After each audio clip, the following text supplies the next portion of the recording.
Now let's keep the conversation going and switch gears now to some ETF trends that we've been monitoring. Joining me now to help do that is Cinthia Murphy, the investment strategist from TMX Vetify. Cinthia, thank you so much for being here this afternoon. We love having guests in studio with us. I'm excited. I love coming. Yes, we're so happy to have you. Now, what ETF trends should investors be focused on right now, particularly with the jittery start that we've seen to June? Yeah, it's funny because how quickly it changed the tone from the last day of May. We came off of May thinking, okay, maybe we switch gears. Maybe we're going to be ready for some risk assets and that appetite coming back into some classic plays like your QQQs, your big tech, your NVIDIA. And then we're back in June and reality sinks in and we realize that nothing is more certain today than it was last week. And that uncertainty is back very much, front and center. So it's been an interesting market in the ETF space because if you look from an equity perspective, your classic risk assets, they were at record pace in asset gathering, but we started the year with really aggressive U.S. equity demand, and that equity demand has really slowed down in the last couple months, like to almost half the pace. So it's been like folks are really trying to tone it down and seeing the longer this goes, the longer we don't know about tariffs, the longer we don't know about policy, the more uncertain they're feeling. And so they're really looking to that diversification play, that safety play, and that's still just gaining momentum as we start a new month. As we start to see that desire and demand for safety and diversification, where are you seeing the movement going toward? So within the equity space has been into international equities. What's interesting is from the beginning of the year, we've talked about international equities and it's been about the developed market story, ex-US. So your European plays, that kind of strategy. So funds like SPDW, VXUS, lots of assets going to those funds. We now started seeing that trickle down to the emerging markets, which are seen as very risky. But the opportunity there is looking really good. Valuations are so cheap and there's so much opportunity there. They're really strong performers year to date. So, funds like AVEM from Avantis, all of a sudden, big asset gathering. So it's almost even within that international equity, there's some diversification going in there, looking a little bit less Europe, a little more elsewhere, because the puck keeps moving and we got to keep diversifying and the risks are mounting everywhere. And you ran a really interesting poll that I read. You ran a poll with advisors on whether they are more focused on downside protection or upside potential.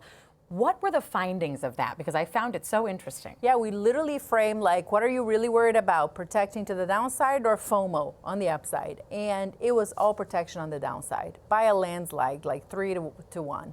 I think it really, when advisors sit in front of clients and have to have this conversation, like that capital loss is really hard to take, and the markets have been really brutal this year, very volatile. That volatility has really come down now, as you know. But the upside potential at this point feels more like icing on the cake than priority. So they're really concerned with preserving that capital for now. And of course, everybody wants to preserve capital right now, especially in uncertain headline-making market times, which is what we've been watching on a day-to-day basis. What is some advice that you would give to investors on how they can best mitigate that downside risk, but also have some of that upside potential and not experience that FOMO everybody's so worried about? Yeah, the cool thing about ETFs, there's so many different strategies to do that. You can do that through some equity income, so you get that monthly income payment, but you're still taking that risk on the equity side. A lot of providers have interesting strategies there, like NEO's SPYI. It's like a multi-billion-dollar fund now, and it does just that, S&P 500, but it gives you that monthly 12% distribution rate. Super attractive. And there's a lot of plays like that. The other thing is to really understand that diversification is about correlation. So you have to have parts of your portfolio that are not correlated to stocks, that are also not correlated to bonds, and really go out there and look for those diversifiers because those are the things that are going to be resilient when everything else fails and equity is under pressure. Bonds are also under pressure. So it's been a really difficult time to find that safety net. So you mentioned equities, bonds, of course, taking a look at some of the Treasury ETFs, those long duration Treasury ETFs. You've noticed the holding of those have given you some hints about investor concerns of late. It's been like just last week. Yeah. What a change of story, because all year has been about super short dated bonds, 0 to 3 month bills, or maybe 1 year. There's no duration risk, just capture that yield and nothing else. And then May was a huge month for TLT, which is the big, long-dated bond ETF. It captured more than $4 billion, like more than $1 billion just last week. Talk about a trade that's soured today, because yield spiked and duration is completely out of favor today. Risks are back on. So, but it tells you that the concern about the economic growth farther down, it really is growing. It's slowly. The economic data is not showing yet. And all these conversations about we're not seeing what we're expecting, but the confidence is deteriorating on long-term growth the longer uncertainty lingers.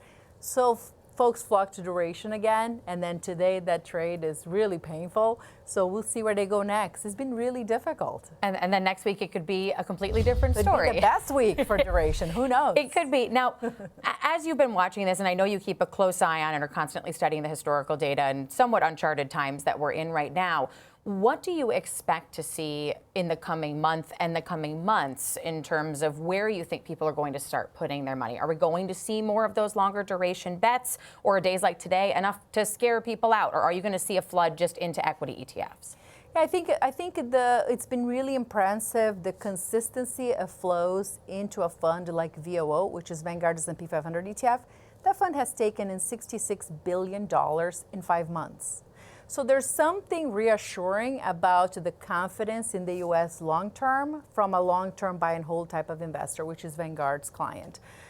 So I think that's reassuring in the sense that we're not going to throw everything out. We're not just giving up and walking away with our toys. We're going to stay and we're going to invest and continue building that core. But I think this pursuit of diversification, when you look at the performance of gold, look at Bitcoin, which now is really struggling today, but IBIT, the Bitcoin ETF, has taken in a ton of assets this year. So I think this is a moment for the diversifiers to shine, and I think we're seeing that proof in the pudding, and I think that will stay in place until we get, the Fed itself is talking about wait and see. All we can do too is wait and see. So until we see what we've been waiting for, it's going to be really hard to make a strong pivot one way or the other. Yes, we all live in this wait and see land. That's where we all are. Now, you mentioned Bitcoin ETFs. I know in May they saw $5.6 billion in inflow in the month. People sort of looking at as a new alternative to gold, as a potential safe haven. They did see some stability.